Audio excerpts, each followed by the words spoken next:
মানুষ হিসেবে আমরা সবাই চাই ভালোবাসা, সম্মান আর বিশ্বাসের সম্পর্ক। কিন্তু কিছু মানুষ এই সম্পর্কগুলোকে নিজের স্বার্থের সিঁড়ি হিসেবে ব্যবহার করে। তারা যত্ন, বন্ধুত্ব বা সহানুভূতির মুখোশ পরে এগিয়ে আসে, অথচ আসল উদ্দেশ্য থাকে শুধু নিজের লাভ তোলা। স্বার্থের জন্য অন্যকে ব্যবহার করা মানে হচ্ছে কাউকে একটি বস্তু হিসেবে দেখা, যেন তার অনুভূতি, চাওয়া পাওয়া কিছুই গুরুত্বপূর্ণ নয়।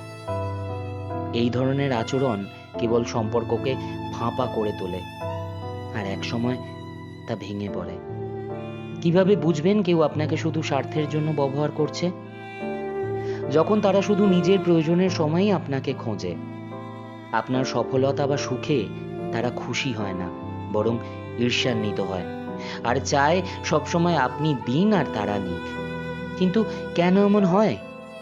এটা হয় আত্মকেন্দ্রিক মানসিকতার কারণে, যেখানে মানুষ ভাবে জীবন একটা খেলা আর আমি জিততে চাই যে কোনো মূল্যে।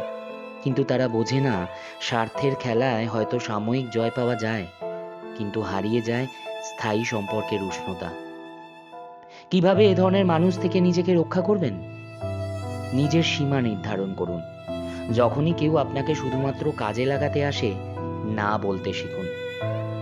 সত্যিকারের বন্ধুত্ব আর স্বার্থের সম্পর্কের পার্থক্য বুঝুন।